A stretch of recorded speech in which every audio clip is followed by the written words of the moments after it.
Welcome to show number 3 in my podcast series, Criminal Mischief, the Art and Science of Crime Fiction. I'm DP Lyle, or Doug, and I'm the host and the one you have to listen to on this.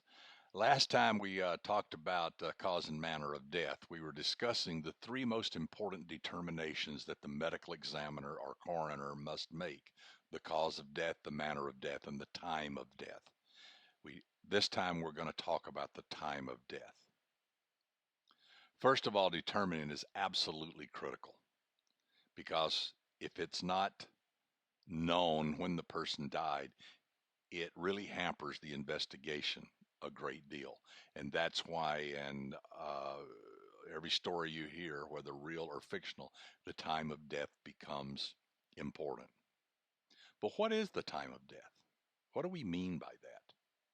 Well, we can look at 3 different types: the physiologic time of death, the legal time of death, and the estimated time of death. The physiologic time of death is when the person actually died. This is the moment it happened, bang, done. That's not always as easily to determine. Now, if someone's in the hospital, and I practice cardiology now for over 40 years, when people suffer a cardiac arrest and die, and we try CPR, and then a code blue, and then the final words are pretty much always, let's call it. And that means we're going to end the resuscitation efforts because they're not going anywhere. And the first thing you do is you look at the clock and say it's 9:38 a.m. That's the physiologic time of death because it was witnessed. It was witnessed by physicians and nurses and whatnot. If someone is hit by a car and killed in the street and killed instantly, and that happened to be caught on a video, or if someone is shot in a robbery and they're shot in the head and die instantly, and that's caught on a video that's time stamped, then you can determine the physiologic time of death fairly accurately. But it pretty much requires that it is witnessed in some manner. The legal time of death is when the death certificate is signed. If someone is killed and dumped and buried in the ground and they're not found for 4 months, when the body is exhumed, then the medical examiner will sign the death certificate, and that becomes the legal time of death, though the person's been dead for 4 months. The estimated time of death is what enters the legal arena the most often. The medical examiner must determine approximately when this person died. Now, he can't give it to you to the minute like a witnessed cardiac arrest in an ICU or something on a video. He can't give you that if he doesn't have that stuff. So it has to be a best guess. Has to look at all the parameters, all the things available to determine what is the approximate time of death or the estimated time of death. And he won't say it was at 9:32 last night. That's not going to happen. He may say it's between 8 and 11 last night. Always 2, 3, 4 hour range. So don't make the mistake in your stories of making it exact, because you want that for your plot line. In real life, it doesn't work that way. It's both an art and a science. He has a lot of science at his fingertips, but at the end of the day, it's still an art. But it's absolutely critical to determine the time of death, as I said earlier. The time of death, let's say someone says, the medical examiner determines that the woman was found in her home the next morning, but he estimates the time of death between 4 and 8 p.m. the night before, by the methods we're going to talk about. Okay. The husband said he left on a business trip and was gone overnight, and said that he left at 5 o'clock. Well, he's in trouble, because apparently she could have still been alive when he left. But let's say he said he left at noon, then he's okay.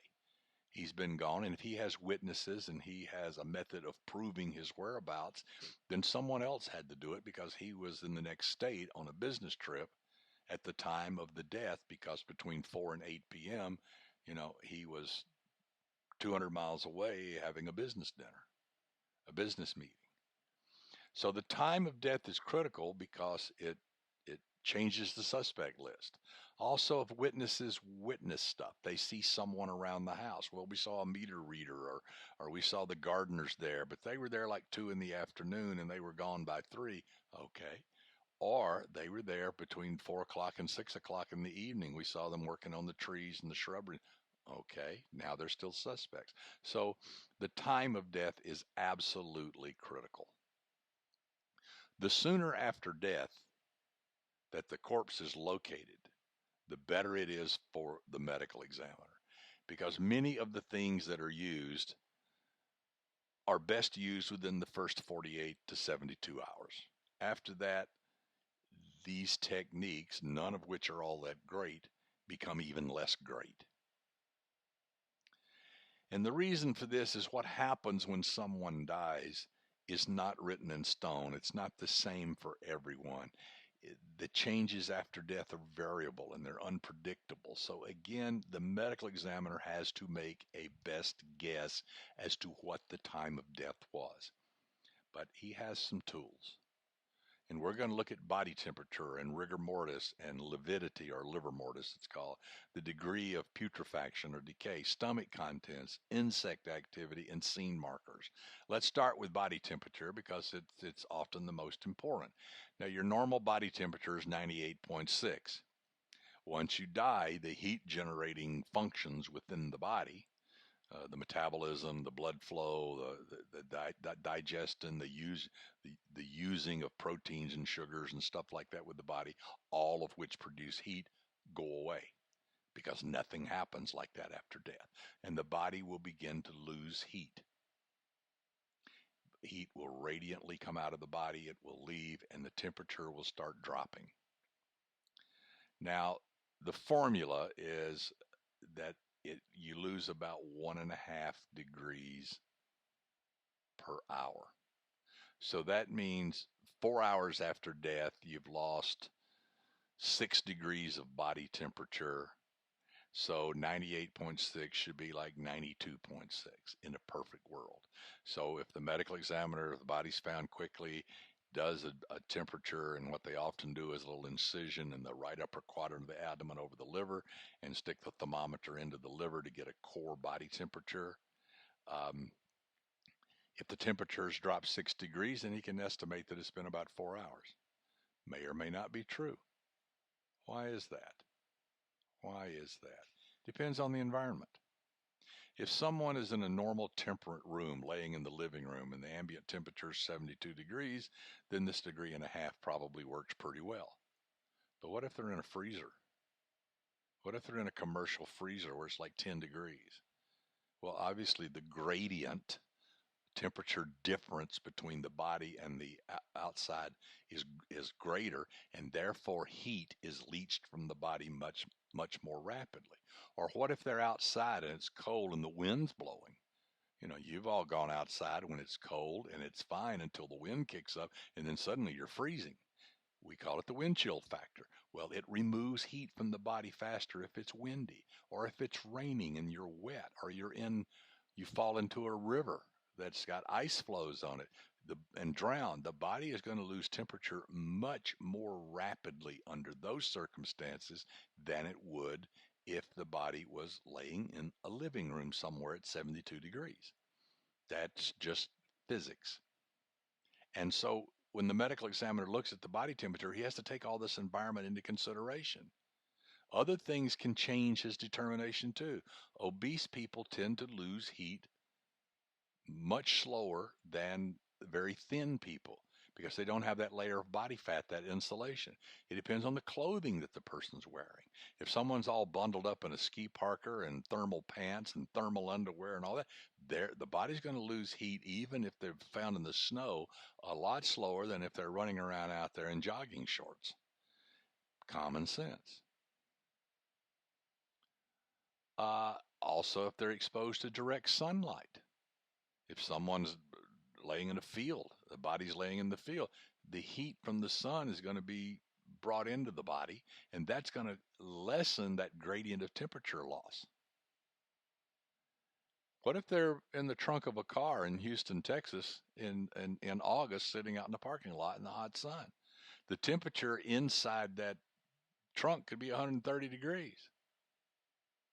What's the body going to do then? It's actually going to gain temperature, not lose, because the temperature of the body tends to move toward what the ambient environmental temperature is. So whether it goes up, whether it goes down, depends on the environment. How fast it goes up and how fast it goes down depends upon the environment, things about the body itself, the clothing, whether the air's moving, whether there's direct sunlight, whether they're enclosed in an environment that slows heat loss, um, or whether they're exposed to the elements and wind and cold air and all that stuff. So all of those things impact how quickly the body will lose heat or gain heat. So this determination is a best guess. The medical examiner has to look at all of the surrounding factors to do that. Rigor mortis. What is rigor mortis? Well, it's the stiffening of the corpse. You know, the slang term for corpse is a stiff. Well, that comes from rigor mortis. Why does it happen? Well, if you wiggle your finger or flex your muscles, what's going on physiologically inside the body? What's the biochemistry doing inside those muscle cells? Well, we have a substance called adenosine triphosphate, or ATP. And the phosphates, triphosphate means it's got three what we call phosphate radicals attached to this adenosine molecule. Inside the bloodstream, when your brain says move and your muscle flexes, one of those phosphates is whacked off and energy is released, which allows the muscle to move. So ATP, adenosine triphosphate, becomes adenosine diphosphate, di meaning two. Okay, so ATP is converted to ADP, energy is released, and the muscle contracts. Okay, now the body, with its sugars and blood flow and oxygen and all that, will use energy from that to reattach that phosphate and convert ADP back to ATP, so all is well inside your muscle cells and you're able to do it again over and over and over again. And this process is going on all the time. Okay, fine. At death, that rebuilding process, because there is no blood flow, there is no oxygen getting to the cell, there is no sugar getting there, there's no energy to add that phosphate radical back and convert ADP back to ATP. So basically, there is a decline in the ATP and a buildup of ADP in the muscle after death through these chemical processes that kind of continue for a while. And this causes the muscles to contract and stiffen. So that is the spastic or contraction phase of rigor mortis. Now later, when the rigidity is lost and the body once again becomes limp or flaccid, that's because of decay. The muscle cells begin to decay and fall apart, and the actin and myosin filaments in there start decaying and falling apart and relaxing, and therefore the muscle relaxes. So it's a chemical reaction that causes the spastic phase, and it's decay that causes the return of the relaxed phase. All right. Now, the general rule is 12, 12, 12. It takes about 12 hours for rigor mortis to onset. It stays fixed for about 12 hours, then it goes away over 12 hours. And as you would expect, this is like a stop sign in Italy. It's merely a suggestion. This may or may not be true, and it changes dramatically. Now, rigor mortis starts all over the body in all the muscles at the same time. But the smaller muscles reveal its effects faster. Those in the hands, the jaw, they in the face, they're smaller muscles, so they tend to, as they lose ATP, the effects, the spastic effects, come on more quickly than say in the back muscles or the thigh muscles that are much bigger. It takes longer for them to get rid of enough ATP to start feeling the spasm. So the medical examiner will examine the hands and the jaw and to see about the degree of stiffness. So if someone has stiffness in the hands and the jaws that's beginning, but not in the bigger muscles, then they're closer to the beginning of that 12-hour spastic phase than if you get to the end where all the muscles are now firm and contracted and rigid. Okay? Then it stays for about 12 hours because That's the condition it stays in when the ATP is consumed until the decay process begins. So as I said, the general rule is 12, 12, 12. But this can change dramatically. One of them is activity. If you start at death with much of your ATP already consumed in your muscles, you can see it's a much shorter pathway from death to spasm because you have less ATP in the first place, and therefore you reach a deficit much quicker. Someone who is drowning, who is fighting to stay above the water but drowns, can develop spastic rigor very quickly, sometimes instantly, something we call cadaveric spasm, because they are consuming every ounce of energy they have to survive. And their entire body, the arms and legs and everything, because they're kicking and twisting and turning and anything they can do to stay above water. And so consequently, rigor mortis can come on very quickly. Let's say someone is running. The rigor may just appear early in their legs and then more slowly in the rest of the body, because obviously if you're running from someone or running for whatever reason, you're consuming the ATP in the leg muscles much more rapidly than you are in the rest of the body. So consequently, rigor mortis may occur faster there. And the medical examiner can actually use this to determine if the guy was running from somebody. It's not hard evidence, but it's very good evidence. Body temperature will also do it. If you've got a fever or something, rigor comes on more rapidly because when there's heat around, chemical reactions take place more quickly. Also, decay takes place more quickly, and particularly if someone's septic and already has bacteria throughout their body. So this 12, 12, 12 may be shortened to 4, 5, 6, 6, 6, something like that. You never know. So body temperature can make a difference. Ambient temperature can make a difference. We talked earlier about the determining the body temperature. If someone's in a very hot, warm environment, then it favors the chemical reactions that reduce the ATP to happen more quickly. Heat pushes most chemical reactions in a forward direction. But what if it's cold? What if they collapse and die in the snow or in a cold river or whatever? That's going to slow everything down because these chemical reactions are slowed. So the spastic phase may not happen for 24 or 48 hours. It may not happen for a long time, depending on the body temperature. So you can see rigor mortis is another not exactly accurate method, but again, it's the best guess on the medical examiner's part. Lividity, or liver mortis. This is the purplish, grayish uh, discoloration of a body, and it happens in the dependent areas, meaning that if someone's laying on their back, it'll be along the back. If they're laying face down, it'll be along the front. And so that's because that's where the blood settles by gravity. And the blood is purplish because as the body dies, it starts extracting all the oxygen it can to survive. But at the end of the day, it turns arterial blood into venous blood and venous blood into dark venous blood. So the blood becomes very purplish. And when it settles out, it creates that purplish gray color. Now, important thing to remember is if someone's laying on their back, say, the body then is supported by the shoulder blades, the buttocks, and the back of the calves and the back of the head. The pressure of the body weight can collapse the capillaries there so that the purplish discoloration of lividity may not appear in those areas. And when they turn the body over, you may see whitish circles there. And that just proves the body's been laying there for a while. We'll talk about that in a second. If someone's hanging, let's say they're hanging by their ankles, a corpse is hanging by its ankles, then the lividity will settle in their arms and head because they'll be dangling down.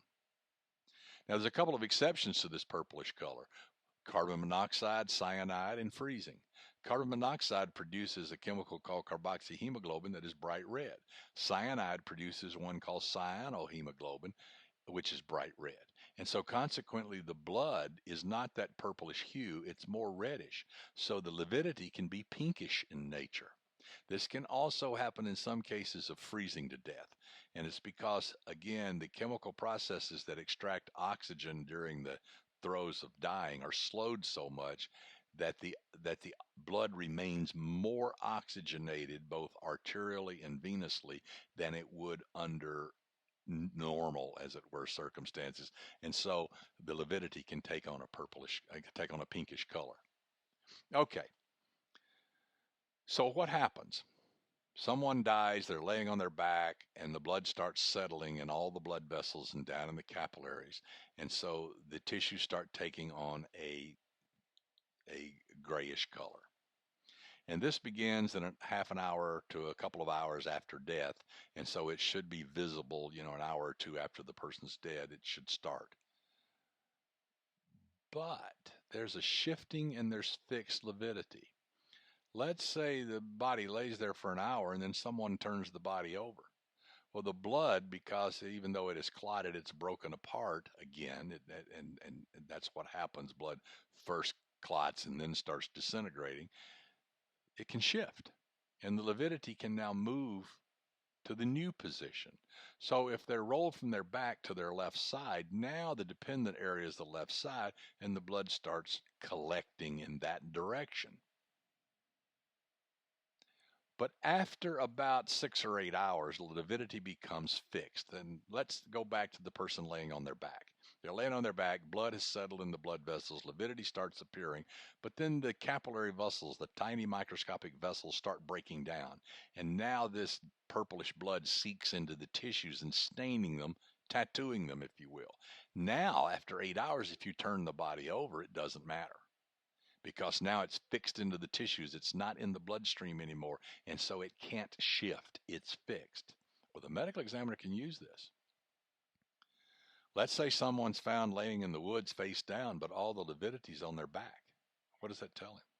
It tells him the body was moved, and since corpses don't move themselves, then where and how this body was located was not where and how the person died, probably. They were moved there, or at least rolled over at some time. And it happened 6 or 8 hours after death, because the lividity has now become fixed. It's along the back. And what does that tell you? That someone killed this person somewhere, they laid on their back for 6 or 8 hours, then they took them and dumped them there. Well, that gives investigators a lot to work with. Transporting a body, where it was from, it starts opening up other avenues for your character to start digging into this. What if they find that there's a small amount of lividity on the back, there's more on the left side in this body that's found laying out in the woods? Well, what that means is the body was laying on its back for a couple of hours, 2 or 3, 4, and the lividity has started to become fixed, but it's not complete. There's still blood in the bloodstream, and it hasn't all, and now they're moved to another position, and a new area of fixed lividity now starts forming. So now the medical examiner sees some minor fixed lividity on the back, more on the left side, and he knows that body was moved 2, 3, 4 hours after death. See the timeline here. So now you start looking at suspects. Okay, who could have killed the person at this time, and who could have had access to move the body 2, 3, 4 hours later? Great stuff for fiction, great stuff for cops in real life. So a mismatch between the pattern and the body position also tells the medical examiner a lot. The rate of decay. This is used later. This is used more or less after the first 72 hours, after the body has all these other factors don't come into play, because once livor mortis is fixed, or lividity is fixed, once rigor has come and gone, once the body temperature is equilibrated with the environment, all of those won't help you anymore. So the rate of decay will. Remember, decay is, or putrefaction, is usually internal bacteria from the GI tract that causes it. And the degree of decay depends upon the ambient temperature and the humidity. Warm, moist environments like swamps in Louisiana, a body will decay much more rapidly than one who's in a mountain in Colorado in April, where it's 38 degrees at night outside.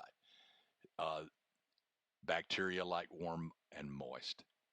They thrive there. They chew up tissues. They eat. They grow. They expand. They reproduce much more rapidly, and that's why you have incubators when you're growing bacterial cultures. And it's also why you put the roast in the refrigerator to slow down this decay process. So the so the ambient temperature and the humidity make a big difference.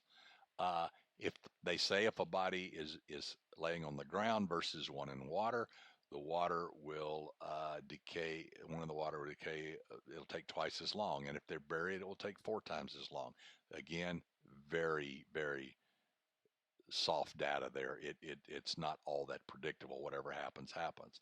Floaters. You hear about bodies floating. Why do bodies float? First of all, almost all bodies will sink at first to some degree. Clothing can catch water, can catch air and hold them up a little bit.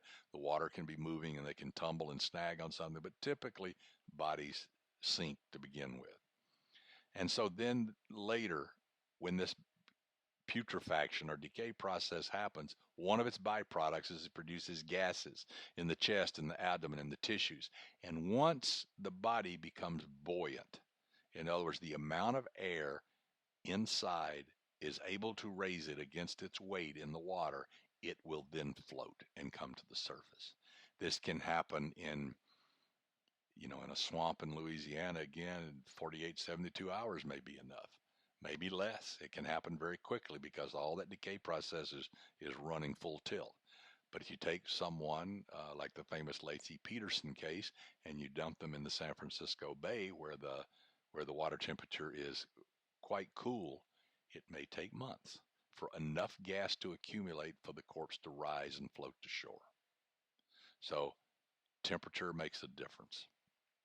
But bodies can also mummify and they can also have adipocere formation, which is a form of soap making. You can find all this in either of my books, How Done It Forensics or Forensics for Dummies, and these are all discussed in great detail. Stomach contents. Stomach contents can be very important. It usually takes the stomach 2 to 3 hours to empty, and it takes the entire GI tract to empty over about 24 hours. And the medical examiner can use this. This changes according to the person, according to medications, according they're taking, according to diseases they might have, according to how much they ate, according to how much protein and fat was in the meal that they ate. A lot of things come into play here. But if the stomach is empty, you can say the meal was at least 2 or 3 hours earlier. And if someone had dinner with a friend and went back to the hotel room, maybe he's on a business trip, and then he is found dead the next morning, but his stomach is still full of the spaghetti that he had for dinner at 8 o'clock, then you can bet the time of death was sometime between when he got back to the room, 8:30ish, and 11:30ish. Because after that, the stomach would have been evacuated. The medical examiner can use that. Insect activity, this is a huge subject, and there's a lot written out there on the internet about it. But basically, insects help. Uh, uh, the person called in to do this is a forensic entomologist, which is a forensic bug expert. But the insects really help in two basic ways. First of all, there's predictable developmental stages. The blowfly is always the first creature to reach, and that can happen within an hour. They seem to be able to detect death very quickly. Now, obviously, they need to be able to get there, but once they get there and they lay their eggs, which they do almost immediately, then these legs go through these eggs hatch and go through pupal and larval and finally to fly stage in a predictable pattern. So when you look at when the medical examiner finds a body out in the woods and he starts looking and he sees this pattern, he can look at how old the maggots are, the pupae, the larvae, and determine about when the eggs would have been laid, and that helps give him the approximate time of death. 5 days ago, 4 days ago, and plus he can see cycles of this. There may be several generations of flies because now the ones that hatch, they stay there and feed and they lay their own eggs, et cetera, et cetera, et cetera. So he may see several generations of flies. Also, other insect species, what they call succession of insect species. Certain wasps and certain other insects come in and feed on the corpse at a later date, and all these have a fairly predictable pattern. Now, this is changed by the body location, of course. If it's in the trunk of a car or it's in a tightly closed up house, that's a lot different than it being laying outside in the field because the insects, especially the flies, may not be able to get there for a long time. They often find their way in, but the corpse could be there for days before they finally find a way in, or even sense there's death in the air because it's all an enclosed environment. Uh, so, location of the body, the weather. If it's cold and rainy, and let's say you have torrential rains for a week, flies don't fly in that. They don't show up in places in there. They go hide out, okay? The season can change. There's more flies in summer and spring and early fall than there is in the wintertime. And of course, at night, flies don't fly around at night. So you have to factor all this in when he's looking at insect activity and then backtracking to the estimated time of death. Then there's scene markers, and this includes information at the scene or from witnesses or from family and friends. Well, this guy missed an appointment. He was supposed to be here at 8:30 and he didn't show up. Uh, Maybe his mail hasn't been collected for 3 days, or newspapers are piled up for 3 days. That starts pointing toward a time of death that was before 2 or 3 days ago. Dated sales receipts. Let's say your investigator comes in, finds a guy dead in his house. There's a wadded up McDonald's bag uh, on the kitchen table, and there's a receipt there saying that 3 days earlier at 11:15 a.m. he purchased that meal. Okay, that means the murder happened sometime after that. Newspapers the same way. If there's a newspaper of a certain date, then it means that the murder could not have occurred before that, but it could occur anytime after that. So scene markers are important. Also, how the victim's dressed. Let's say he's dressed for work, but he didn't show up at work. Well, he's not going to dress at midnight. He's probably going to dress as he's getting ready to leave for work. And let's say his habit is to leave his house at 6:30 in the morning, and he's all dressed in his suit, and he's got his briefcase by the door, and he's found shot dead, in the dining room. Well, it would make sense that it was probably around time he was going to leave, or about 6:30 in the morning, that he was murdered. That's a scene marker. Or maybe he's dressed for his morning jog, which he always does at 5:30 a.m., but he's found in his front yard dead, or in his house dead, and he's already dressed for his morning jog. All these things give the medical examiner some degree of timing. At the end of the day, all of these things that we looked at, body temperature, rigor mortis, lividity, putrefaction level, stomach contents, insect activity, scene markers, they must all be taken in concert, and the medical examiner must do the best he can to determine what he feels is the estimated time of death. And as you can see, as we talked about, that is critical in any criminal investigation, because it can support witness statements and it can destroy alibis. Everybody's got to be somewhere, and if you can't prove you were somewhere else, then you remain a suspect in this particular homicide. Again, all of this stuff, and from the previous stuff, the cause and manner of death, is discussed in great detail in both my books, Forensics for Dummies and How Done It Forensics. If you go to my website, you can see all about them. I even have the table of contents for each book there. So until next time, this has been DP Lyle. I really enjoyed talking about this stuff, and I hope you can find it useful in your writings and in your storytelling. And as always, this is a copyrighted podcast, and it's solely owned by the Authors on the Air Global Radio Network. Until next time, have a great day.